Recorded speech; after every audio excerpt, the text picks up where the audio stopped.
Kristen, there'll be no ghosting here. None. Good, good. Well, I started to panic because I was like going through, making sure I was prepped and ready for everything. And I saw where it said, okay, the link will be in the calendar invite. And I'm like, I'm losing my mind. I'm like, I don't want them to think I'm not going to show up. So I just wanted to make sure. No, that's great. You care. I mean, that's amazing for that. And I normally always have it in there. And I looked, I was like, it's definitely not in there. It's definitely. We all have those moments, right? I'm not perfect, okay? None of us are. None of us are. Oh, how's your day going? Not bad, not bad. Busy. How about yourself? Pretty busy, but in a very positive way. Yeah, I get to speak to people and work with them all day long, and I just enjoy it. It's really nice. that's So, nice. It makes a big difference when you like what you're doing. it's definitely better than the opposite, right? Absolutely. And I think you can only really appreciate that when you've had to be somebody who's had to do stuff you don't enjoy versus when you do get to enjoy the things that you do. Isn't that funny though? Like you kind of have to experience a negative situation like that in order to appreciate the positive things many times in life. If it's always like bad or it's always just good, what's the perspective? I agree. Actually, I was talking to my son about that last night. I was saying that, sometimes we have things that happen in life that are not great and, we don't enjoy them, but not only are they an opportunity for growth and learning, but they're what allow us to really appreciate the wonderful things that happen, or else we would just think everything was normal and meant to be that way. Yeah, exactly. How does this, if it does, fit into the work that you do? I'm curious about the work that you do. I came across your whole deal. I was like, whoa, I got to talk to this person. I have to there's a feeling here. I got to explore this. Yeah. No, I appreciate that. So actually, I think that fits a lot into the work that I do. So my background is, let me even bring it back further than that. So I started off life in communications. I thought I was going to be on the radio. That was going to be my thing. And then I had an opportunity to go back to school when I first got out of college, free master's degree at Johns Hopkins. So I was like, oh, I don't know that I can turn that down. Yeah. And it was in special education. So I went into special education and I loved being a special educator. And I think a lot of that had to do with the fact that I hated school when I was a student. Like I did not like it. I did not enjoy it. I come to find out many years later that I was one of those ADHD females who fell into that category of not ever being diagnosed, not even knowing that I was even remotely having ADHD until I was 30 years old. And I can remember talking to the doctor and them asking, do you think you're ADHD? And I'm like, well, yeah, I'm a special ed teacher. Like, probably. She's like, let's do some rating scales and find out. And I did. And she goes, you're not a little bit ADHD. There's like a lot of ADHD happening. Yeah. So I think that's what made me love being a special ed teacher, was because I could relate to a lot of what my students were experiencing. And then fast forward years later, I had the opportunity to kind of step up above just being a classroom special education teacher and create a program for students. And I really was thinking, okay, what do I feel like is the biggest piece that's missing right now as far as what's out there for students? And it was mental health and education. There really wasn't a program for your internalizing type of students. There's a lot of stuff out there for externalizers. They're kind of the squeaky wheel, right? But not internalizing students. And so that is kind of where I started to align with that mental health piece and those ideas that I just told you, kind of really trying to help students see that sometimes these things are happening to us. Sometimes these are our challenges that we face in life, but they help us grow. They allow us to expand who we are as an individual, and they allow us to appreciate some of the better things in life. And I think that's when I started to kind of really start to put those pieces together for mental health. All right. So this actually made me think of a question. I literally have no clue what I'm going to say on these things. I just like, somebody says something. Yeah. I'm like, okay, just let it flow. What's the delineation between someone being very anxious versus this is just a bad day? Like, because I feel like sometimes there's this, we kind of go overboard and say, okay, well, sometimes bad things or not having a great day is just not a great day. It's not that like have this massive anxiety and this diagnosis. Like, is there a line for that you're saying, or do you see that we're pushing beyond that? And maybe it's like trying to have this diagnosis when maybe it's just a bad day. I think there is a line. I think the line is, am I feeling this way every single day? And Mhm. sometimes I feel like, especially with anxiety, there's those feelings of anxiety or panic, and you have to stop and be, why am I even feeling this way? What Yeah. is causing this? And sometimes you don't even have a great reason for what the cause of it is. It's like you've been stuck in that fight or flight for so long that that's what's causing those anxiety feelings. So that even when things are peaceful and you would think that's your time to kind of get out Yeah. of fight or flight, your body is still trying, your brain is still trying to protect you and say, no, no, no, no, this is where we have to stay because we're protected when we're in this state. And I think that's kind of your chronic all the time anxiety versus a bad day is you might feel panicky, you might feel anxious, but you know you're going to get through whatever the issue is that you're dealing with because you know what the issue is that's causing Yeah. it, and then you deal with it and then you can move on. And I think that's kind of the line between having a diagnosis of chronic anxiety versus I'm having a bad day. So you might have, it's like having a glimpse, but not Mm. necessarily staying. Yeah. What's the parent's role, you think, in educating a child about this, especially if the parents have chronic anxiety? I think that's a really great question because you don't know what you don't know, right? And one of the biggest things, and I promise I'm going to circle back around and answer your question, but one of the biggest things with teachers is they don't know what mental health looks like. And so most of the time, they don't recognize it in students and they don't know how to best support students because they themselves are not aware of mental health, what it looks like. Sometimes their opinions or their personal biases that have stemmed from media or just experiences in their lives. And I say that because I think parents can fall into that category too. I think there are probably a lot of parents who do have anxiety or suffer from anxiety, but maybe there's still that generation where you don't go and seek help, or it's not a thing, or I can deal with this on my own type of thing. And so they're not necessarily giving their kids the support tools that they need. And I'm not saying that in a malicious way. You don't know what you don't know. So if you're not even recognizing that the way that you react to things or the fact that you have a lower frustration tolerance is really stemming from the fact that you're dealing with anxiety yourself, then you're not really in a position to then help your kids navigate when they're going through anxiety or dealing with things, because your kids probably are absorbing a lot of what they're seeing from you Yeah. as a parent, how you're projecting your coping skills. That's why there's a lot of what's called generational trauma. Mm. And so I'll give you an example. You could go back like 3 generations, somebody's grandfather, and maybe that person had some significant mental health needs. And the way that they parented was really harsh and maybe even borderline abusive or aggressive, right? And their child did not necessarily have the same mental health needs, but that child learned how to parent from that parent. So then that child grows up and has a child, and again, parents the same way that their parent who had a mental health need parented, and it just keeps getting passed down. So generations later, you may not even have that mental health need that's present, but parenting style is still there because you're learning and you're observing from how your parents parent. Yeah. And it stemmed from 3 generations ago of somebody who had unaddressed mental health needs, but you're still actually dealing with it 3 to 5 generations later. It makes a lot of sense. And stuff like that it's crazy to me when you think about it, but it makes sense because we are observers, right? We're observing our environment. We're learning from those who are around us, and our parents are typically the first individuals that we're observing and learning how to be parents or adults from. I catch myself all the time saying stuff to my kids and I'm like, oh my God, that was my mom, that was my dad, you know what I mean? And you don't even think Yeah. about it because those were just the examples that you had. Yeah. I think parenting's pretty weird. I mean, I have a 10-year-old daughter. I think it's a strange journey because, Oh yeah. like, the entry point, well, for some people, becoming a parent can be very difficult, with fertility issues and things. But then Mm. the actual aspect of parenting is actually really crazy because it's not like there's a lot of standards to it. It's Yep. like anybody can enter into it.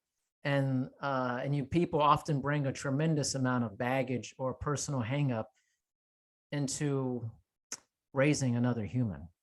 Absolutely. And then you add in this wave of mental health, the emergence of us better understanding that.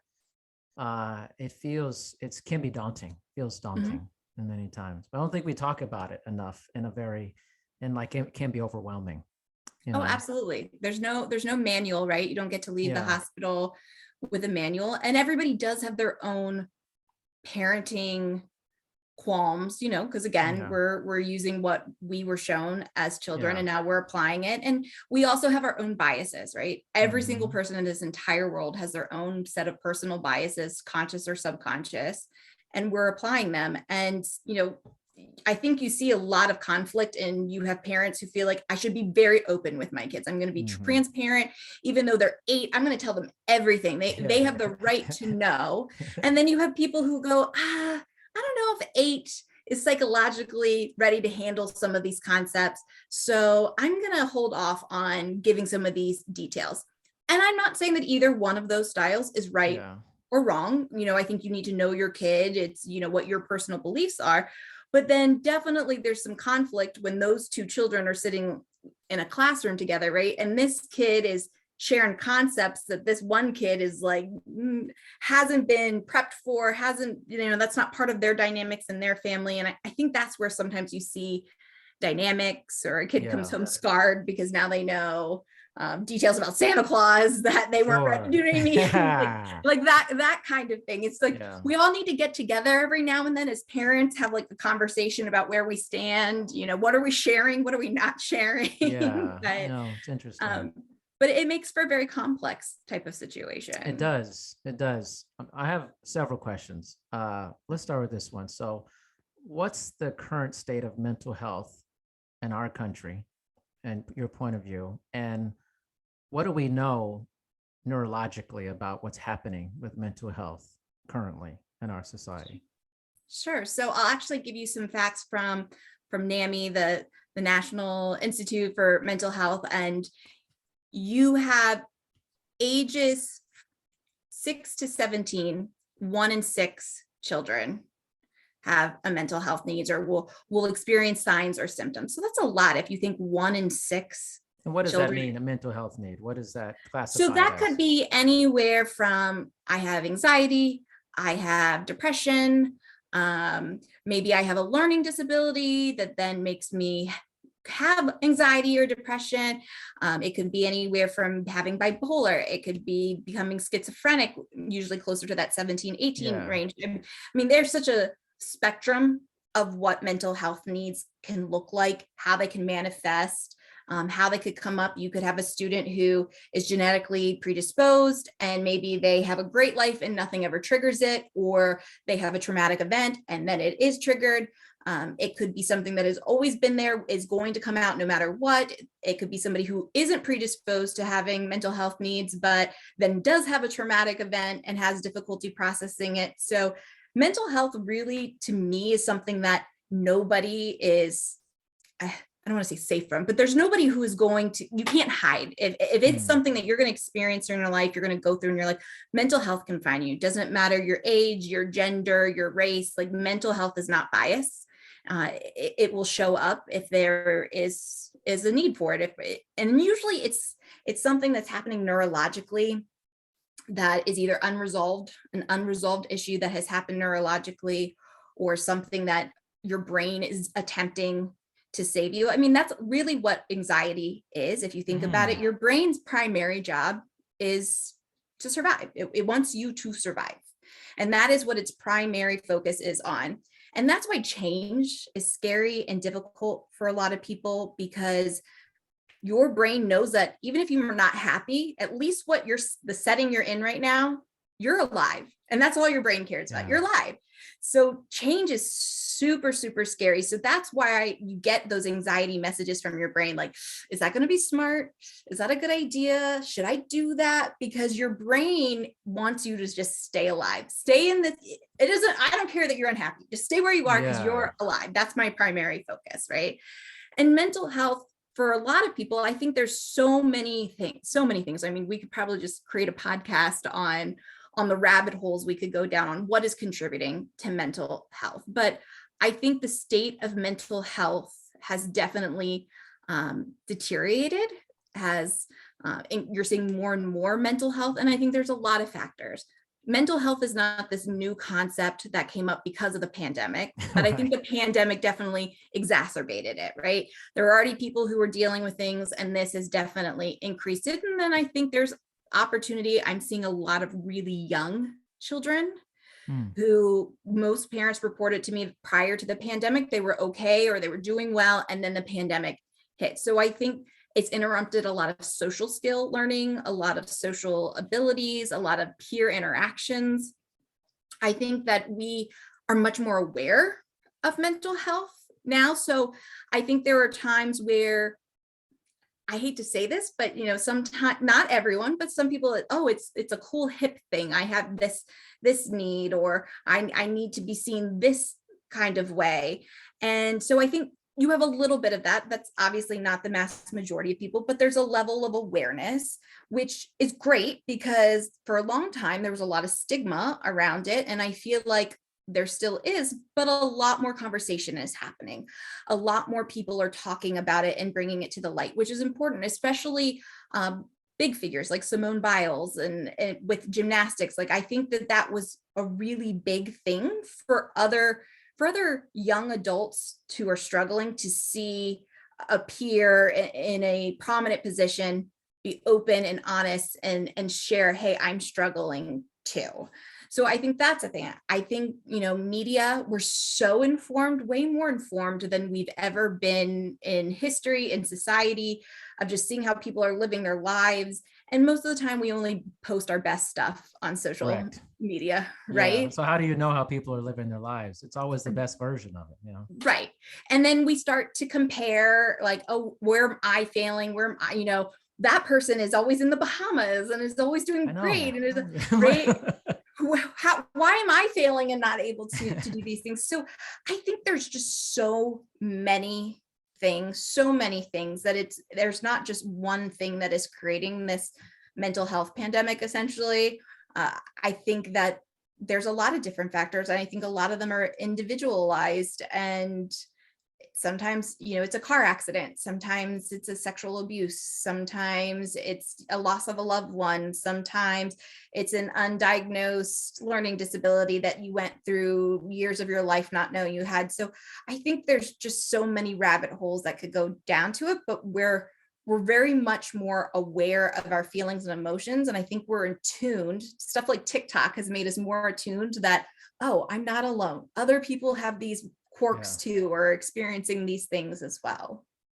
It's interesting. Let's stay on this a little bit. There's a pretty large article that came out today about research related to the deteriorating mental health of adolescents in relation to social media. What are your thoughts about that?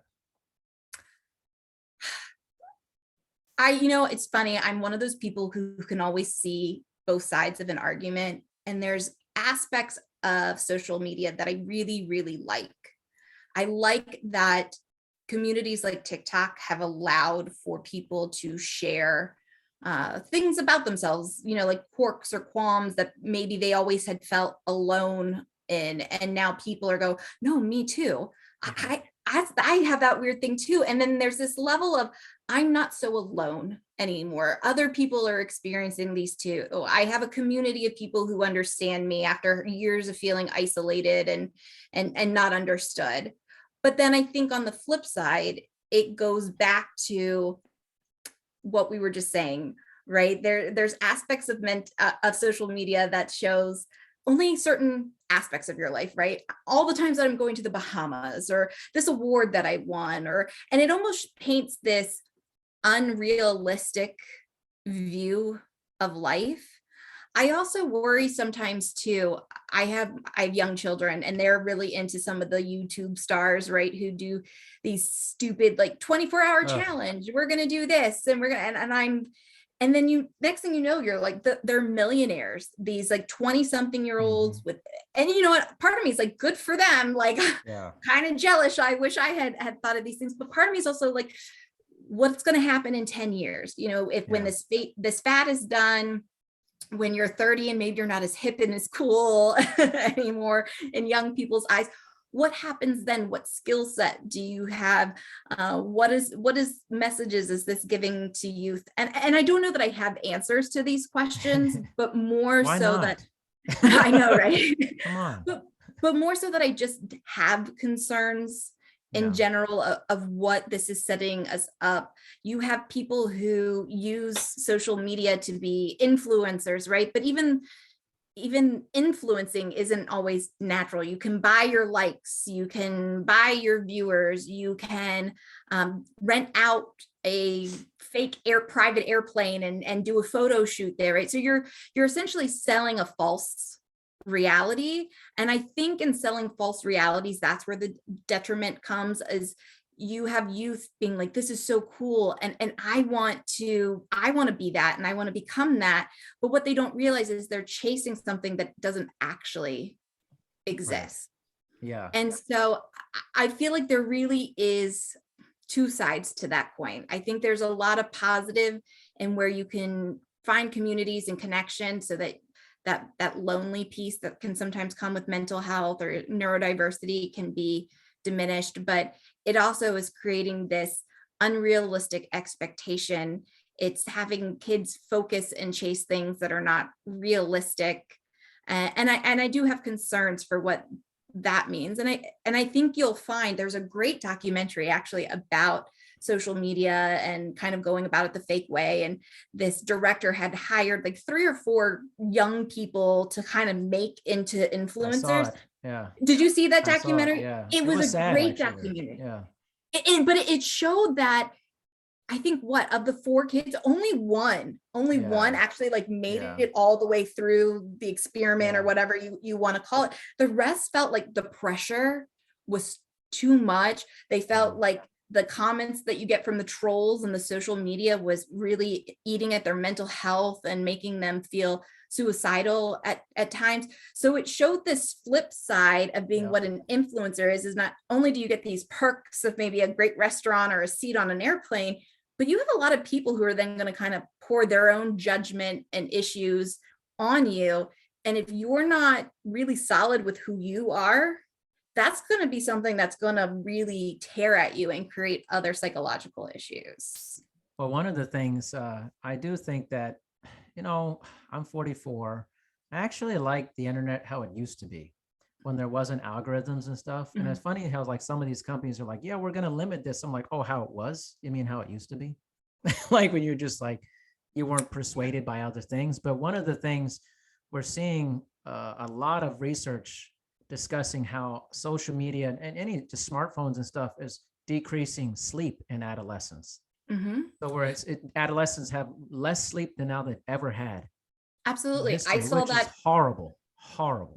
I saw that when I was in the classroom. You'd have kids who were tired, and you would come to find out is because they were 3 a.m. texting with their friends. And there's a big movement. I've worked with several parents at this point about something that I feel like it would be really common knowledge, and you would think at this point that there'd be more on it, but technology addiction. And it's funny because there are these kids who very much have a technology addiction. Like their phone has to be like on their person. It almost becomes like a blankie or a worry stone, like digital prosthesis. Like they have to have it. It's very like panicky. And some of it, there's a couple factors there, is dopamine seeking. They might be ADHD, and the dopamine that they're getting from it is flooding their brain. And so they're dopamine seeking it.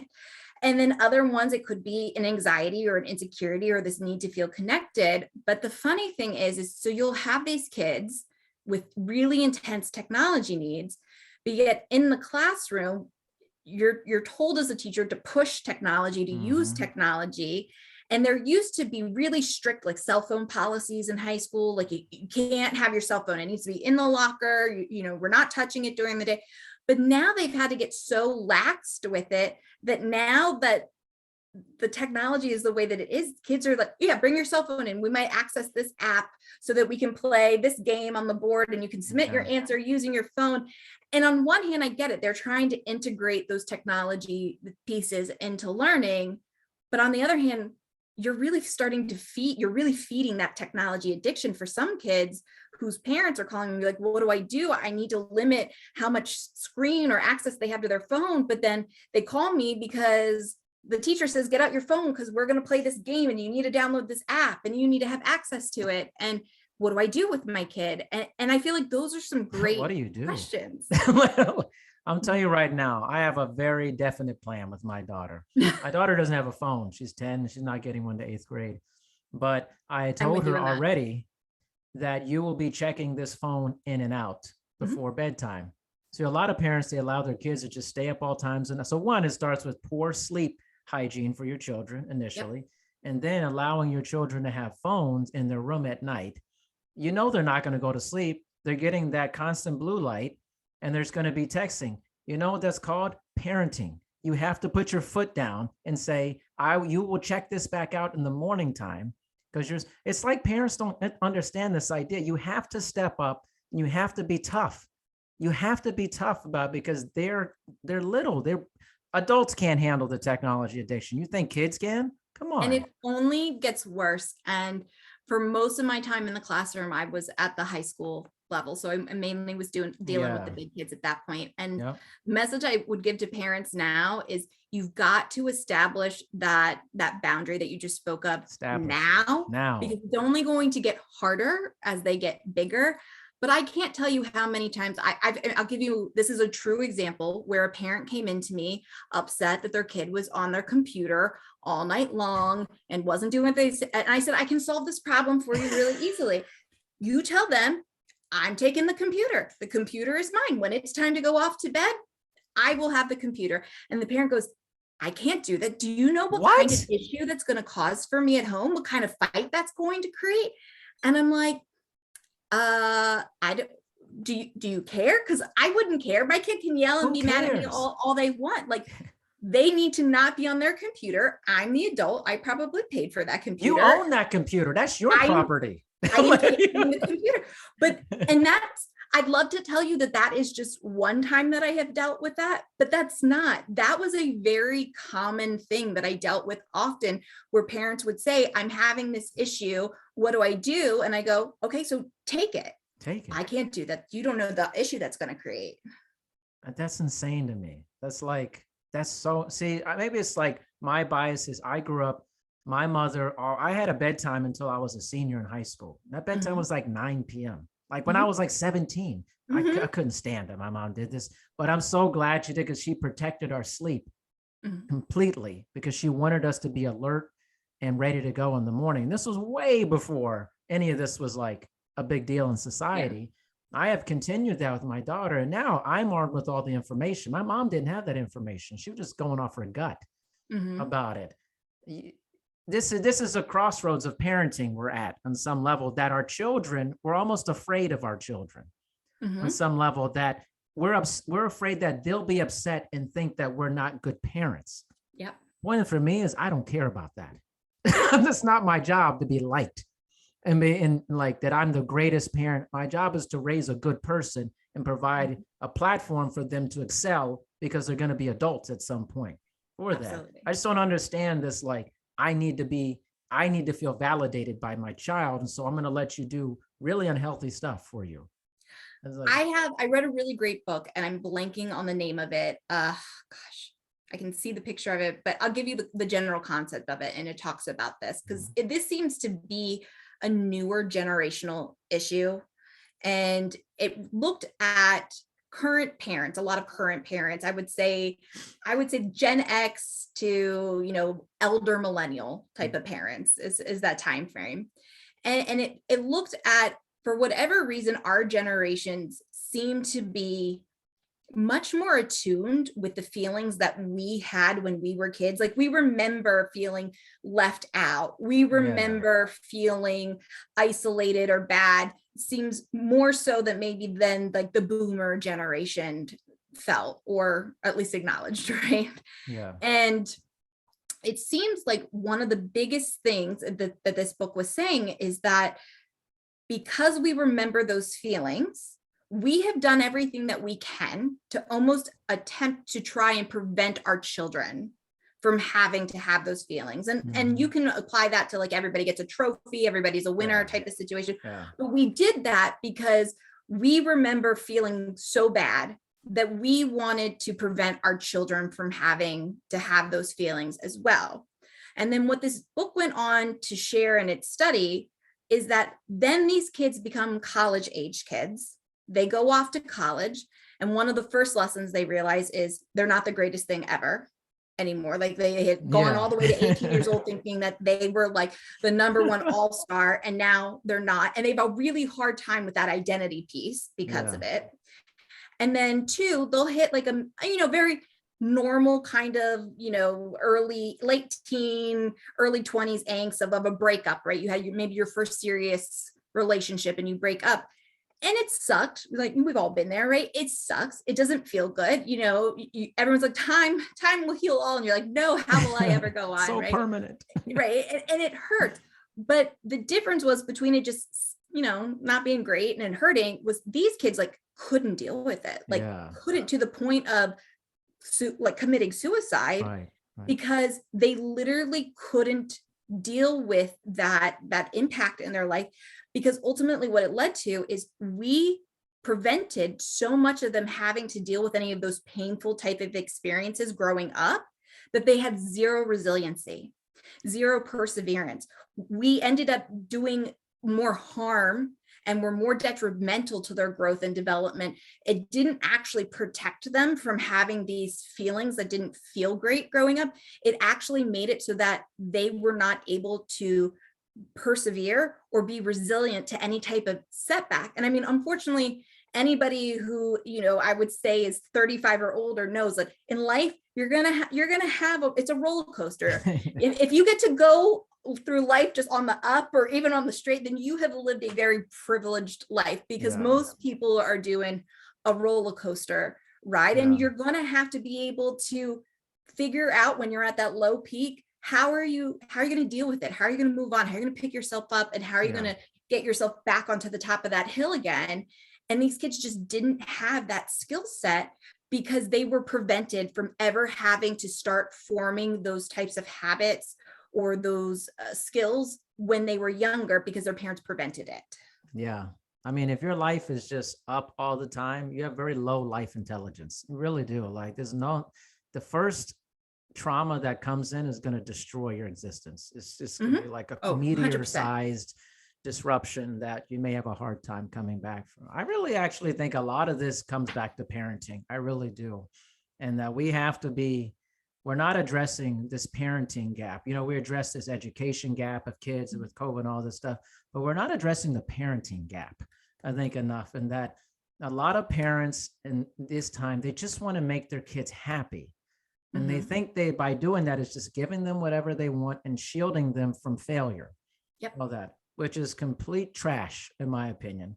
And I just don't think the job is for you to have your kids like you a bunch. Like there's love. If you're love, I'm a big proponent of love and accountability. Give your child a lot of love, but also be accountable. When they don't do well, you need to tell them they didn't do well. And when they do great, tell them they did great. Absolutely. You got to have boundaries. Children crave boundaries. 100%. Structure, 100%. They do. They push those boundaries, but that's part of the learning process for them as well. But they're pushing those boundaries, but they also know that they feel safe. When you give them that structure, it's creating those feelings of safe, and they need to know where the limitations are. That's just part of your developmental process. But you need it to know that this is the lines that keep me secure, that this is what keeps me safe. And that's one of your core needs in order to be able to learn, to grow, is that feeling of safety. When students, young people don't feel safe, that is essentially impacting some of that survival aspect that's going on neurologically for them. So feeling safe is critical, and boundaries and structure help create that feeling of safe. So what do you think, as we kind of roll towards the end here, what's the future of mental health and how we handle it as a society now that it's always been there, but as it has emerged more in a mainstream consciousness of people? I think that's a great question. And I wish I had this brilliant answer for you, but I think the biggest piece is more just being open and transparent and having conversations and hearing people's perspectives and knowing that it's okay to agree to disagree, and saying just because you feel that way doesn't mean I have to feel that way, and allowing there to be more balance. I feel like for whatever reason right now, societally, where our balance is off, and I think that creates a big mental health piece for us. It's like we're constantly all fighting with each other because our opinion has to be the opinion, instead of embracing the fact that we're all coming at things from different perspectives because we've had different experiences, and taking the time to hear other people's perspectives, to go, oh, I hadn't thought about that before, to transform our thinking based on what we're learning from others, and being open to things like that. I think that would help our mental health. I think as long as we keep this like heels dug in, I can't hear you if you don't agree with me. You know what I mean? You're a bad person if you don't agree with me. Like that's got to go out the window, because I think we are impacting our mental health by taking everything that's going on in the world from that perspective. We're not doing ourselves any favors by not being open to hear each other, to learn from each other. So I feel like a step in mental health is just keep talking about it, be open about your experiences. Let's stop the stigma that if you have experienced mental health, or if you've had anything happen to you in your lifetime, that you know you're damaged. You're not. Everybody is dealing with mental health, either openly or not openly. But I think one way to start addressing it is just by us all being more transparent and more supportive of one another, and taking the time to acknowledge that we all are on our own unique path with our own unique experiences. Well said. Well said. Well, Kristen, this has been really beautiful. I mean, I think parenting, especially in mental health, I think is something that most people can identify with. And I think is very powerful. So, oh yeah. I think it would be universally good for people to hear this, especially parents, because I really strongly feel about this. I was like when you said that you told parents that, and they said, I can't do that. There's something majorly off about that right there, because how I grew up, like no parent thought that way. I'm serious. None of my friends' parents ever thought like that. Yeah. They were like, hey, this is gone. Like, when I was growing up, it was all like, listen, I own that car. I own this computer. Actually, everything you have, I bought it. You don't own this.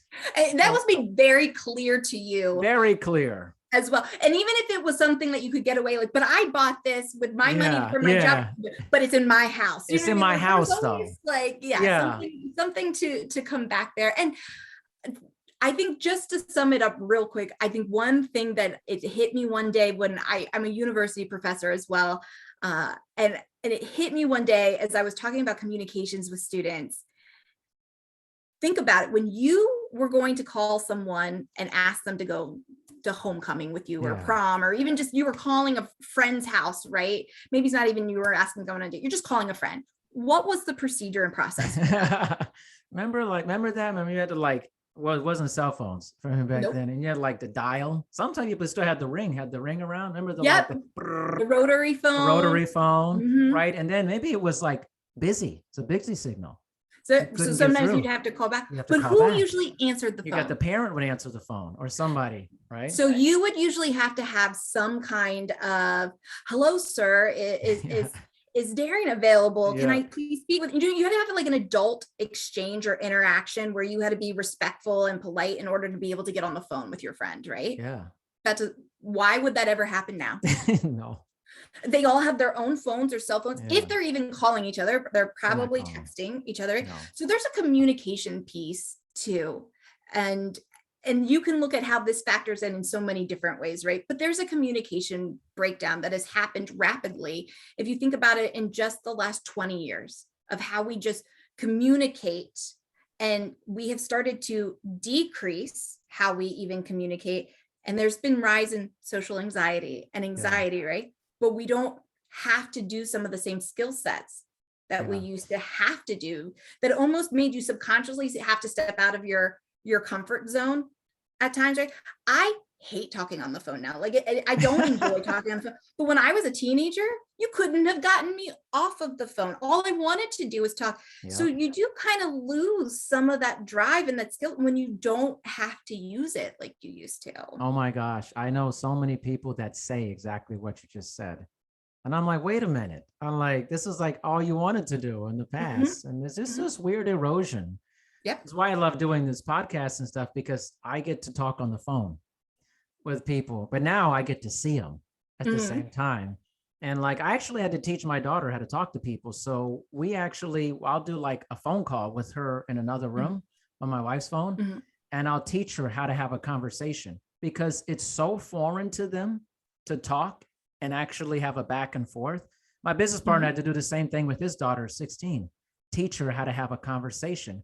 Whereas you and I grew up, we learned that on our own because we were talking to each other. Oh, absolutely. Right? We didn't need our parents to do that.